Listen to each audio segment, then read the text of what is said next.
Hello student, hello everyone. आज का हमारा टॉपिक है हील पेन। हील पेन जो होता है पैरों में दर्द या हील में दर्द को हील पेन कहते हैं। और ये होता किस वजह से है, इसकी बहुत सारी वजह होती हैं। तो ये यहाँ पर इसके पहले हम समझ लें इसका स्ट्रक्चर क्या होता है। या नीचे होती है प्लांटर फेशिया, इसको बोलते हैं प्लांटर फेशिया। ये एक टिश्यू का पैड होता है जो हील से टोस को कनेक्ट करता है, और ये टिश्यू पैड होता है। और ये लिगामेंट होता है, ये लिगामेंट होता है, इसलिए इसको प्लांटर फेशिया कहते हैं। जब इसमें इन्फ्लामेशन हो जाती है तो इसको प्लांटर फेशियाइटिस बोलते हैं। इन्फ्लामेशन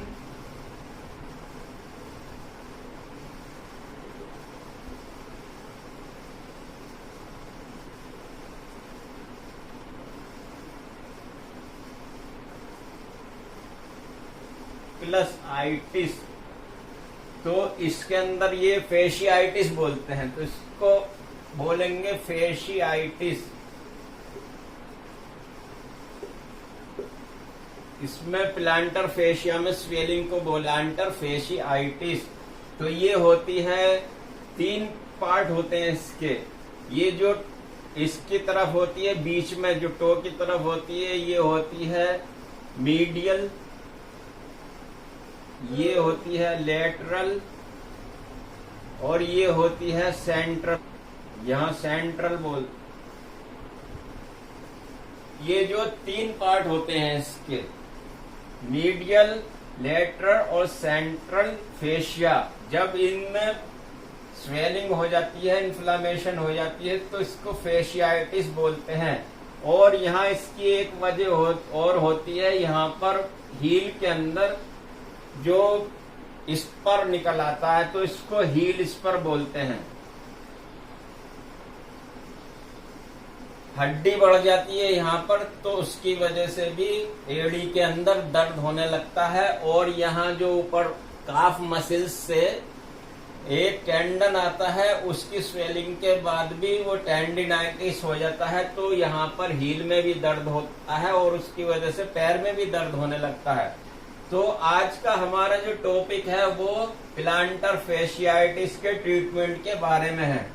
ये इसके कॉजेस क्या क्या होते हैं, तो हील बोन स्पर और इंजरी जो होती है, ये इसके कॉजेस 10% होते हैं।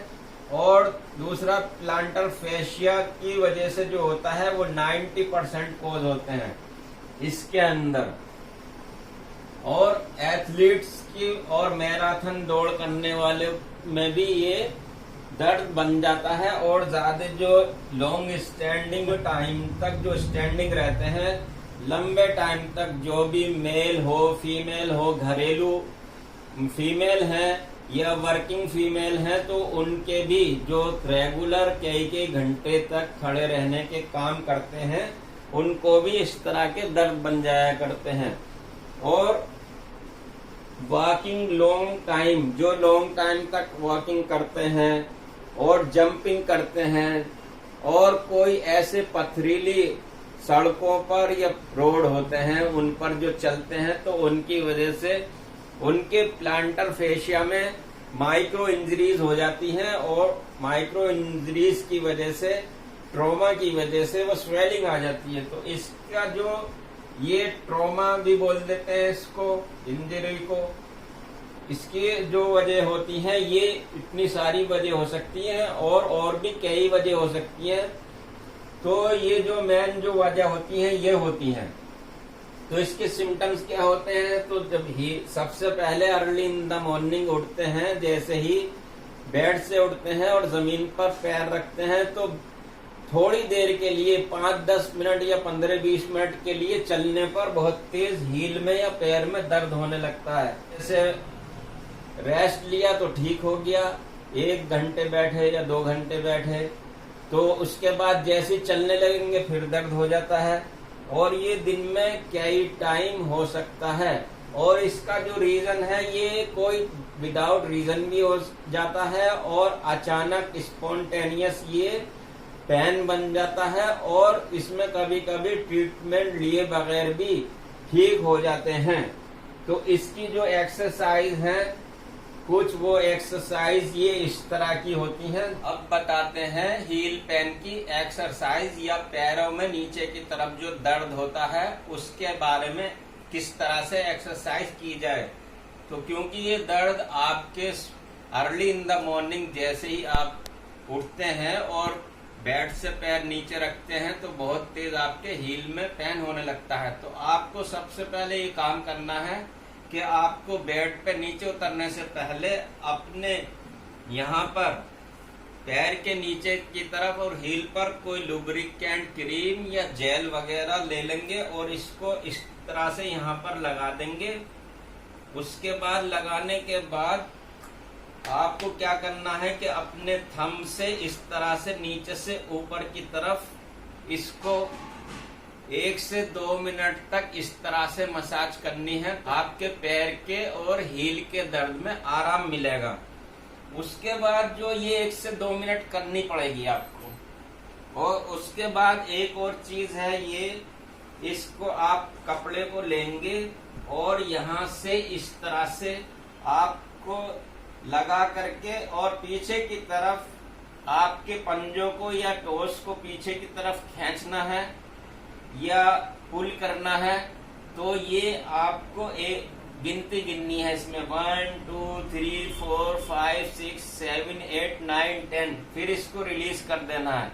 और उसके बाद दोबारा से इसी तरह से फिर आपको 1 2 3 4 5 6 7 8 9 10 इसी तरह से एक्सरसाइज करनी है और ये 1 से 2 मिनट तक करनी है। इसके बाद आपको तीसरा काम ये करना है कि रात को इस तरह की पतली बोतल के अंदर आइस को जमा देंगे और उसके बाद किसी मैट या कपड़े पर इस तरह से इसको रख लेंगे और इस तरह से अपने जो प्लांटर आपकी फेशिया है उसको आप रोल करेंगे। ये भी आपको 1 से 2 मिनट तक करना है। उसके बाद क्या आपको करना है, अपनी टोस पर पंजों पर अपने वेट को डालना है और इस तरह से एक्सरसाइज करनी है। इसमें ये याद रखना है कि एक्सरसाइज करते टाइम आपका जो हील है वो जमीन से टच नहीं होना चाहिए। आपको अपनी टोस पर 1 से 2 मिनट अपने रूम में इस तरह से एक्सरसाइज करनी है। तो ये थी चौथी एक्सरसाइज जो आपके हील पेन में रिलीफ देने वाली होती है।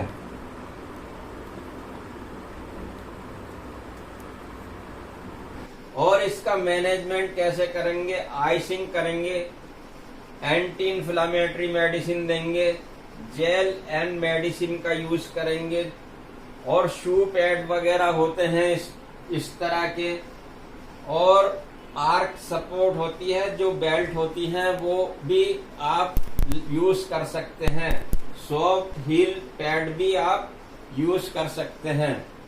सॉफ्ट हील पैड यूज करने का तरीका भी इसमें दिखाया गया है कि किस तरह से आप अपने शूज के अंदर सिलिकॉन के पैड यूज कर सकते हैं ताकि आपको सॉफ्टनेस मिले।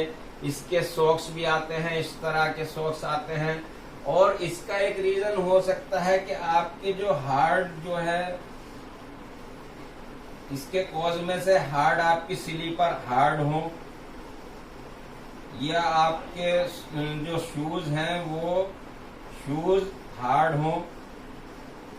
तो अगर हार्ड आपके शूज हैं तो आप उनको सॉफ्ट शूज में चेंज कर लेंगे। अगर आपके शूज नए हैं और हार्ड हैं तो आप इस तरह के सिलिकॉन पैड को भी यूज कर सकते हैं। और सिलिकॉन कैप, जो हील कैप आते हैं वो इस तरह के कैप यूज कर सकते हैं। कुछ बेल्ट आती हैं उनको यूज कर सकते हैं। और हमने आपको एक्सरसाइज के बारे में बता ही दिया कि किस तरह से करते हैं। तो ये आई होप कि ये हमारी वीडियो आपको जो हील पेन और प्लांटर फेशियाइटिस के बारे में आपको ये वीडियो आपने बहुत लाइक की होगी और आपको ये वीडियो पसंद आई होगी। तो अगर आप हमारे चैनल पर नए हैं तो हमारे चैनल को सब्सक्राइब कर लीजिए, और अगर आपने पहले से ही हमारे चैनल को सब्सक्राइब किया हुआ है तो दोबारा से सब्सक्राइब करने की जरूरत नहीं है। हमारी वीडियो को ज्यादा से ज्यादा शेयर कीजिए। तो हमारे चैनल पर और भी न्यू नॉलेज के लिए, जानकारी के लिए हमारे साथ लगातार बने रहें।